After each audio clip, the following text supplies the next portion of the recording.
Hi there, good evening. Meteorologist Emily Gracey here from the National Weather Desk giving you an update. Idalia is inching closer to land. We just got that 5 a.m. advisory in from the Hurricane Center, so let's take you to it, show you what's going on here, the latest, because Idalia is now a Category 2 hurricane. The winds have strengthened. The Air Force hurricane hunters were in there, and it has strengthened. So let's take you straight here to the radar, show you what's going on. We're seeing a more defined eye, once again, continuing to strengthen over that warm Gulf water. There it is right there, Category 2, Idalia. Those winds are at 100 miles per hour now, making it a Category 2 hurricane. Current location, it's 195 miles southwest of Tampa.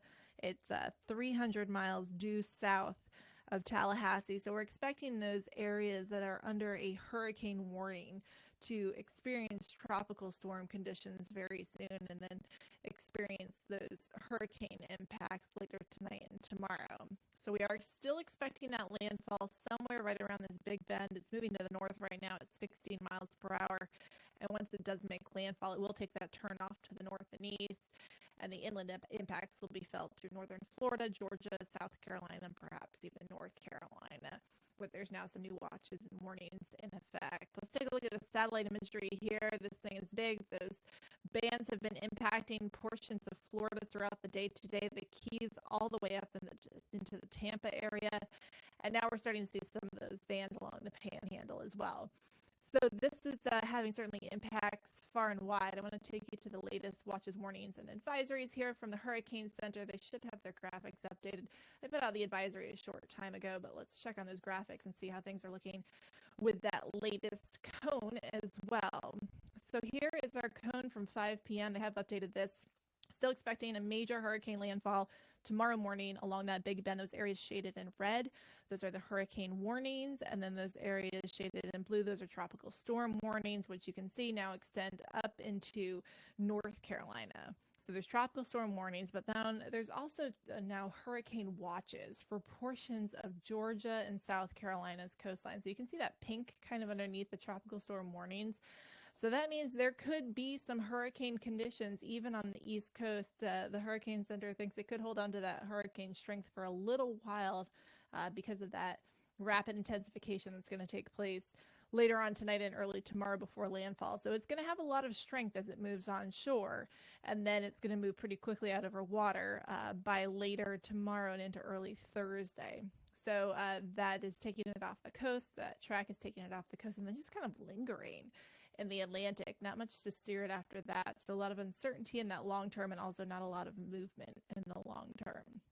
So that's the latest cone. Let's take a look here at some of the threats, because the biggest threat, once again, we've been talking about it, it's that storm surge.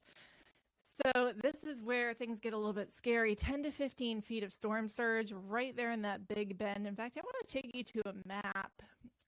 And if you go to Climate Central's website, you can actually find this map. But take a look at this, because it shows what that actually looks like on a map, what 10 to 15 feet of water inundating an area can look like. So I'm going to put the water level here at about, let's say about 5 feet, and show you what it looks like in some of these very low-lying areas. And it generates what that looks like as far as inundation.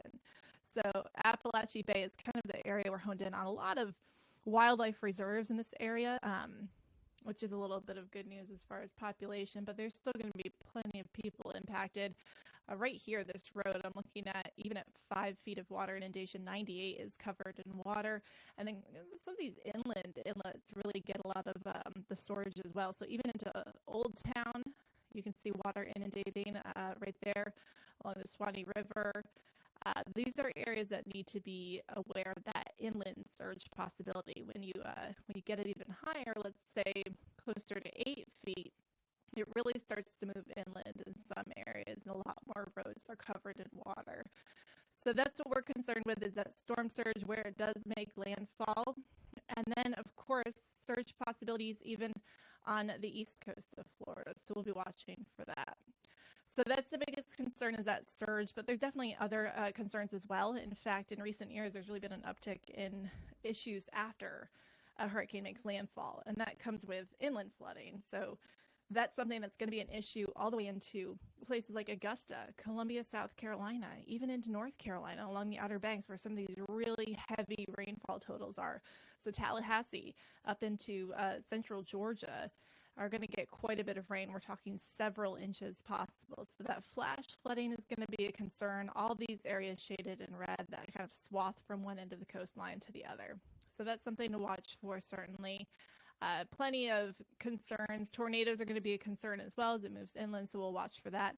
Over the next 24 hours, the Hurricane Center puts out their key messages, of course, warning people of the surge, that life-threatening storm surge inundation of 10 to 15 feet above ground level. So if you think about how high that is, it's terrifying. There's also going to be that threat of winds. We don't talk that much about winds, but certainly that could cause some power outages that could last for days. So prepare for those power outages. That's going to be something we think about as well. So there's the latest there, the satellite imagery showing where Idalia is right now. Now, as far as the timing, let's pull up our computer model here and have a look at the timeline here. We are expecting that landfall, like I said, sometime tomorrow morning, somewhere in that Big Bend of Florida. And it's going to be potentially a major hurricane, a category 3 or 4 when it makes landfall. But once again, remember, when we categorize hurricanes, we categorize them according to wind. It does not classify them according to their impact when it comes to water. So that's something to remember. While a major category 3 or 4 is certainly terrifying, it's not the only factor when it comes to the damage that a hurricane can do. And then we are expecting it to move through Georgia during the day tomorrow, causing that heavy rain, Georgia into South Carolina.